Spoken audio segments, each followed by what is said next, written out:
जय श्री कृष्णा। राधे राधे। प्रभु की कृपा से आप सभी स्वस्थ और मस्त होंगे। चलिए पढ़ते हैं आज गीता जी का 3रा अध्याय। ओम श्री परमात्मने नमः।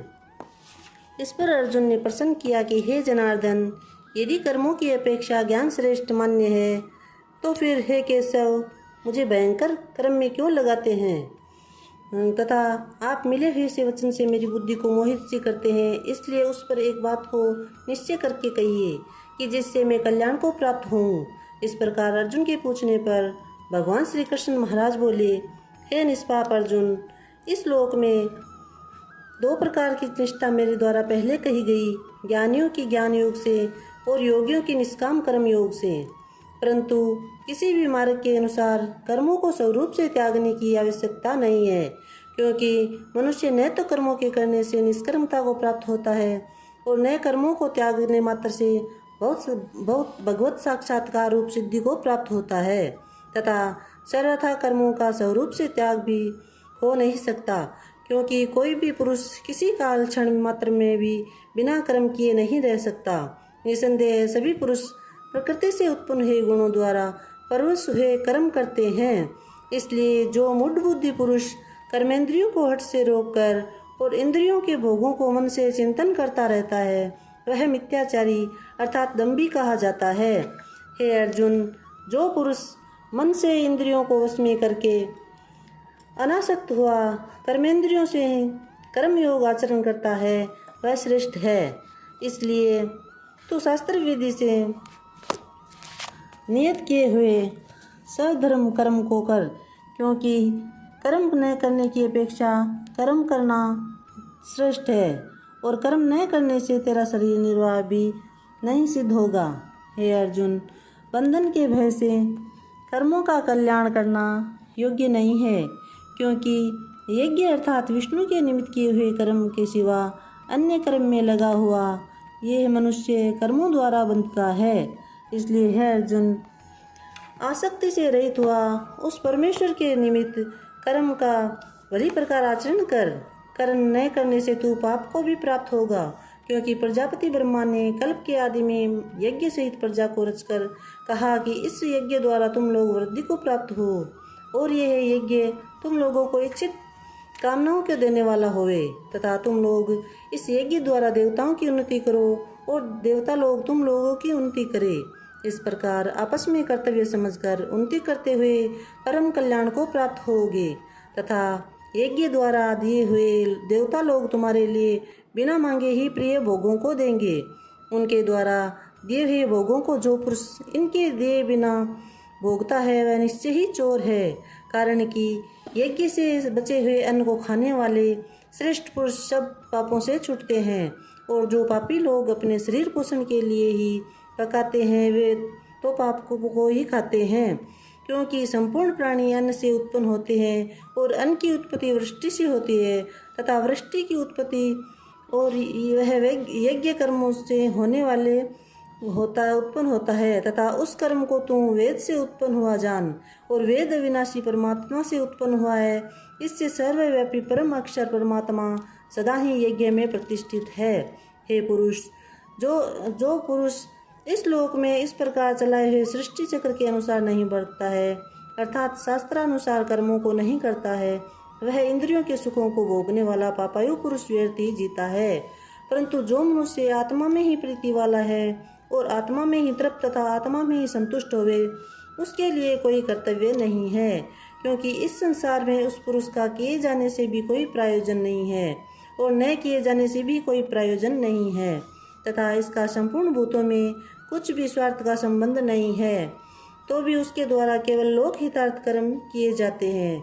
इससे तू अनासक्त हुआ निरंतर कर्तव्य कर्म का अच्छी प्रकार आचरण कर, क्योंकि अनासक्त पुरुष कर्म करता हुआ परमात्मा को प्राप्त होता है। इस प्रकार जनकादि ज्ञानी जन भी आसक्ति रहित कर्म द्वारा ही परम सिद्धि को प्राप्त हुए हैं। इसलिए लोक संग्रह को देखता हुआ भी तू कर्म करने को ही योग्य है, क्योंकि श्रेष्ठ पुरुष जो आचरण करता है अन्य पुरुष भी उसके ही अनुसार बरतते हैं। वह पुरुष जो कुछ प्रमाण कर देता है लोग भी उसी के अनुसार बरतते हैं। इसलिए हे अर्जुन, यद्यपि मुझे तीनों लोकों में कुछ भी कर्तव्य नहीं है तथा किंचित भी प्राप्त होने योग्य वस्तु प्राप्त नहीं है, तो भी मैं कर्म में ही बरतता हूँ। क्योंकि यदि मैं सावधान हुआ कदाचित कर्म में न बरतूं, तो हे अर्जुन, सब प्रकार से मनुष्य मेरे बर्ताव के अनुसार ही बरतते हैं, अर्थात बरतने लग जाते हैं। तथा यदि मैं कर्म न करूं, तो ये सब लोग भ्रष्ट हो जाए और मैं वर्ण संकर का करने वाला हूँ, तथा इस प्रकार प्रजा का हनन करूं, अर्थात मारने वाला बनूं। इसलिए हे भारत, कर्म में आसक्त हुए अज्ञानी जन जैसे कर्म करते हैं, वैसे ही अनासक्त हुआ विद्वान भी लोक शिक्षा को चाहता हुआ कर्म करे। ज्ञानी पुरुष को चाहिए कि कर्मों में आसक्ति वाले ज्ञानियों की बुद्धि में भ्रम अर्थात कर्मों में अश्रद्धा उत्पन्न न करे, किंतु स्वयं परमात्मा के स्वरूप में स्थित हुआ और सब कर्मों को अच्छी प्रकार करता हुआ उनसे भी वैसे ही करावे। हे अर्जुन, वास्तव में संपूर्ण कर्म प्रकृति के गुणों के द्वारा ही किए हुए हैं, तो भी अहंकार से मोहित हुए अंतकरण वाला पुरुष मैं करता हूँ ऐसे मान लेता है। परंतु हे महाभाव, गुण विभाग और कर्म विभाग के तत्व को जानने वाला ज्ञानी पुरुष संपूर्ण गुणों में बरतते हैं ऐसे मानकर नहीं आसक्त होता है, और प्रकृति के गुणों से मोहित हुए पुरुष गुण और कर्मों में आसक्त होते हैं। उन अच्छी प्रकार न समझने वाले मूर्खों को अच्छी प्रकार जानने वाला ज्ञानी पुरुष चलायमान न करे। इसलिए हे अर्जुन, तो ध्यान निष्ठ चित्त से संपूर्ण कर्मों को मुझ में समर्पण करके आशा रहित और ममता रहित होकर संताप रहित हुआ युद्ध कर। हे अर्जुन, जो कोई मनुष्य दोष बुद्धि से रहित और श्रद्धा से युक्त हुए सदा ही मेरे इस मत के अनुसार बरतते हैं, वे पुरुष संपूर्ण कर्मों से छूट जाते हैं। और जो दोष दृष्टि वाले मूर्ख लोग इस मेरे मत के अनुसार नहीं बरतते हैं, उन संपूर्ण ज्ञानों में मोहित चित्त वाले को तू कल्याण से भ्रष्ट हुआ ही जान। क्योंकि सभी प्राणी प्रकृति को प्राप्त होते हैं, अर्थात अपने स्वभाव से परवश हुए कर्म करते हैं। ज्ञानवान भी अपनी प्रकृति के अनुसार चेष्टा करता है, फिर इसमें किसी का हट क्या करेगा। इसलिए मनुष्य को चाहिए कि इंद्रिय और इंद्रिय के अर्थ में अर्थात सभी इंद्रियों के भोगों में स्थित जो राग और द्वेष है, उन दोनों के वश में नहीं होवे, क्योंकि इसके वे दोनों ही कल्याण मार्ग में विघ्न करने वाले महान शत्रु है। इसलिए उन दोनों को जीतकर सावधान हुआ धर्म का आचरण करे, क्योंकि अच्छी प्रकार आचरण किए हुए दूसरे के धर्म से गुण रहित भी अपना धर्म अति उत्तम है। अपने धर्म में मरना भी कल्याणकारक है और दूसरे के धर्म भय को देने वाला है। इस प्रकार अर्जुन ने पूछा कि हे कृष्ण, फिर यह पुरुष बलात् लगाए हुए सदृश न चाहता हुआ भी किससे प्रेरा हुआ पाप का आचरण करता है। इस प्रकार अर्जुन के पूछने पर श्री कृष्ण महाराज बोले, हे अर्जुन, रजोगुण से उत्पन्न हुआ यह काम ही क्रोध है। यह ही महाअसन अर्थात अग्नि की सदृश भोगों से न तृप्त होने वाला और बड़ा पापी है। इस विषय में इसको ही तू वेरी जान। जैसे धुएं से अग्नि और मल से दर्पण ढका जाता है तथा जैसे जेर से गर्भ ढका हुआ है, वैसे ही उस काम के द्वारा ये ज्ञान ढका हुआ है।